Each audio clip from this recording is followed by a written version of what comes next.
70% say the ruling should not be overturned, and you can see how that has incrementally gone up over the years. And for the first time, that same poll shows a majority say abortion should be legal always, or most of the time.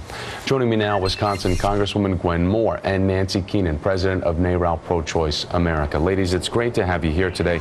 And again, if we can just put that full screen back up to show again what this new poll is showing, where we are today, 70% think it should not be overturned, and we've seen this incremental increase from 1989 all the way up until now, where it has always had overwhelming support at 58%, but now we're at 70%. Congresswoman, I want to start out with you and ask you, why is this such a hot button issue in Washington right now, especially given the fact that the 113th has just been sworn in, but this seems like it's anew once again on Capitol Hill, talking about trying to do away with abortion rights in this country? Thomas, it is very perplexing to me.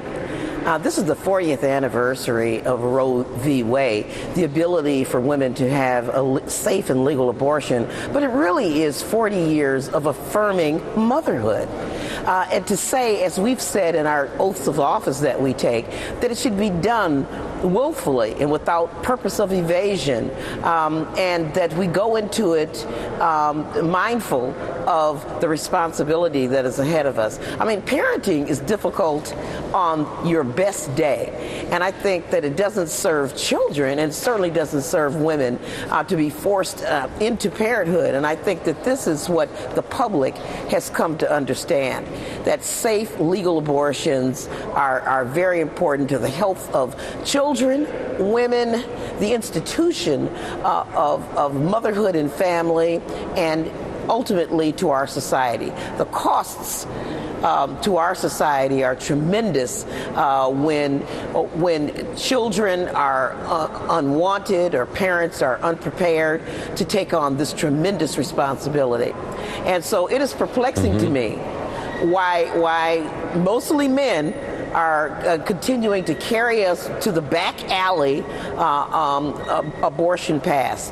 And I do want to take time to thank Nancy for her tremendous leadership over the past couple of years. She's about to retire from NARAL, but we would not have been able to articulate and educate the public to the extent that we have without her leadership. And let's talk more about what we have seen over the last couple of years here, Nancy. The National Journal pointing out that abortion fight moves to the states while Obama picks Supreme Court justices.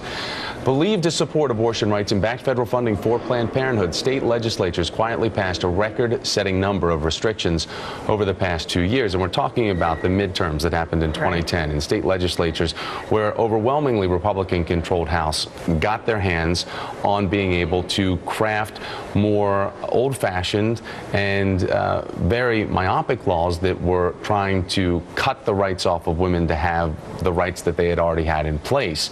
How has that changed since this last election, and how has it even changed the conversation? Because it seems like we're having the same old conversations once again. Well, again, you are exactly right, Thomas, that the 2010 elections, we saw a lot of anti-choice politicians elected. They didn't run on this issue. Had they run on it, they would have lost. But the fact is they ran on jobs, the economy, so we kind of got a bait and switch. The fact is in 2012, in this election, we elected more pro-choice members of Congress than in the states, but you bet the battle in the state is raging very, very hot, and it is denying women access to this care. So it's no longer about the legality of abortion care. It is about access, because they keep putting barriers up for women and making this thinking that politicians should make the decision, not women and their doctors and their families. As we look at what the country and the geography of how things are laid out right now, Congresswoman, there are states with just one abortion clinic in them, and as we look at them, you can see them there: Mississippi, Arkansas, North Dakota, and South Dakota. A lot of people, a lot of women and men as well around the country might be very surprised to learn that those states only have one place where women can go. And that is not only because there's a concern for the safety of those that work at those clinics in that state, it's also because there isn't an appetite to support more facilities like that in those states, correct? That's absolutely the case. And you know, when you start thinking about the gerrymandering, the drawing of political lines, that support the most right-wing candidates across the country. Democrats, Thomas, received more votes than Republicans did, but because of the gerrymandering during redistricting, it has been very difficult to get pro-choice people elected to Congress. Perhaps in these states, citizens there can send a message not just about abortion, but about affirming American values and rights to privacy.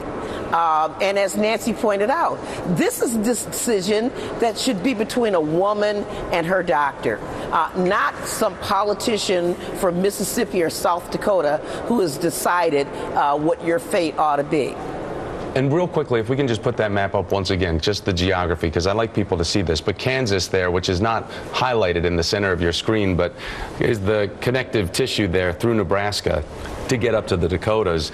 And the Huffington Post has a piece out today, Nancy, saying the Kansas abortion clinic where slain Dr. George Tiller practiced is set to reopen, and that's coming up this spring. That case itself it was so disruptive and so disturbing for so many people that work within this industry. How hard has it been for that place to reopen and for the people that work there to actually feel safe to do what they're doing? Well, enormous courage on the part of the people that work in clinics across this country, because they're there every day to provide care for women. And in the case of Kansas, having to reopen a clinic so that women have access. Women in rural America sometimes have to travel hundreds of miles to access this very basic, common medical care.